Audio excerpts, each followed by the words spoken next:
History of Music in America from 1885 to 2025 by Paxton Anderson. 1850s to 1880s. Music in the later 1800s isn't defined by a specific genre and is rather difficult to learn about compared to the present. Popular songs back then are now considered folk songs, well known by many. Think about songs you would sing around a campfire.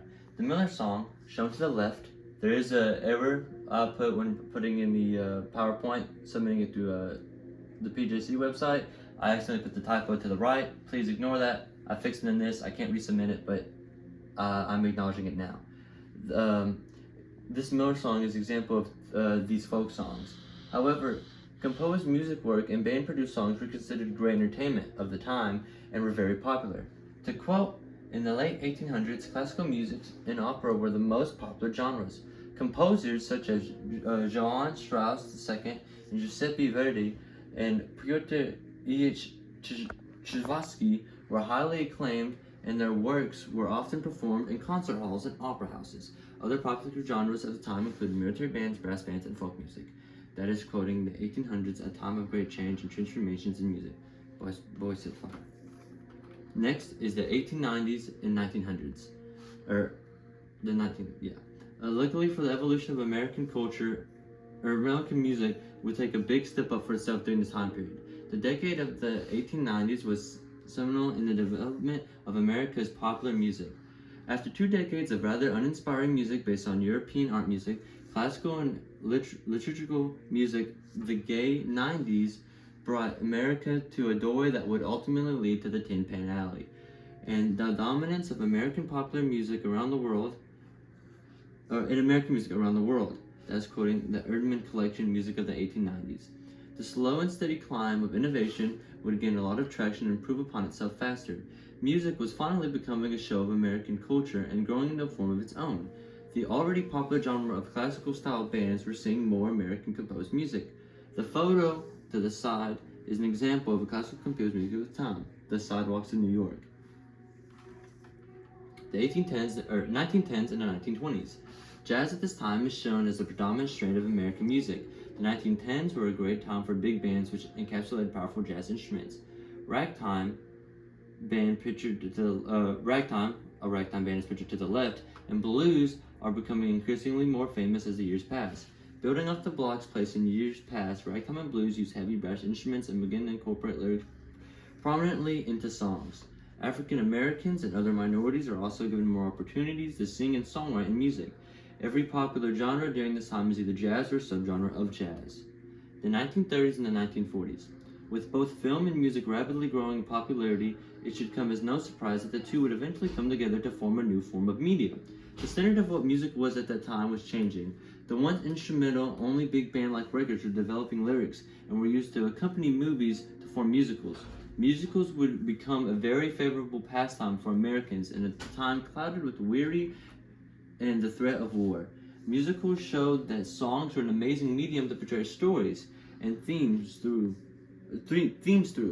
On the poster for the musical Music in My Heart, not only can you see a well-renowned actor, Rita Hayworth, but you can also see a listing of songs used in the musical, which the poster advertises. This shows that there is an interest in music and not just the film. Show tunes from this time still gained great traction for an era that was dominated by swing and jazz. Elements from both genres would combine and later evolve into music that would define the upcoming generations. 1950s and 1960s. The photo to the left shows two of the most influential figures of music to ever exist. Frank Sinatra and Elvis Presley can be seen standing together, bridging the gap of their respective music genres. Music at this time was composed of 2 main genres, early rock and roll and jazz, which is still heavily influenced by the popular ragtime and big band music before it. Frank was seen as a classy model American, while Elvis was a hotshot rock and roll heartbreaker. This photo is significant by showing them together, and it is a great summary of this time period. The 1970s. The photo to the left depicts the band Fleetwood Mac winning a Grammy.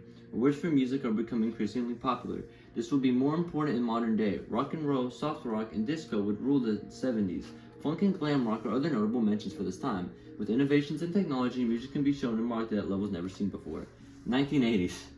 Throughout history, there have been many examples of artists who gain a following so powerful and widespread that it is described as cult-like. The impact artists have to a degree that they can draw large crowds and sell out stadiums just by singing should not be underestimated. There's been plenty of artists who have hit this status. For example, Beatlemania trapped half of a decade by itself.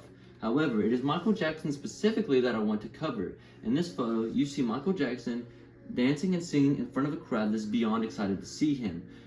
What I like about this photo is if you look at the crowd, you will notice that no one is dressed like Michael, or even in a similar demographic as him when it comes to his aesthetic and looks.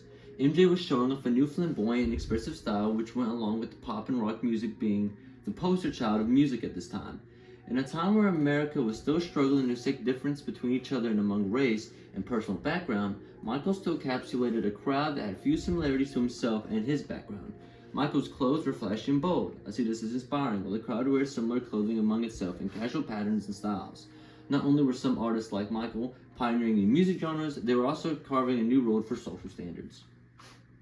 Whoa, bro, grunge and rock is totally the new wave.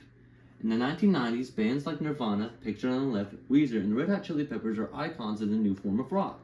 Music at this time is more edgy, showing a carefree attitude, with sharp and powerful metal instrumentation. Rap and hip-hop is also forming along the East and West Coast, shaping their own respective communities.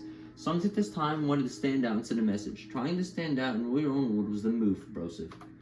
The 2000s. The aforementioned rap scene is now put on a front burner and was the most influential and popular genre of the 2000s. However, if there is an argument for popularity to be made, pop reimagines itself and is seen as very marketable and mainstream. Jay-Z and Eminem were pioneers of the rap genre and are pictured to the side. Hip-hop is very important when it comes to cultural impact, especially in the tense and discriminated areas. 2010s to present. The current music scene is heavily filled with drama and chaos. So many genres weave in and out of popularity and songs come and go at a rate never seen before.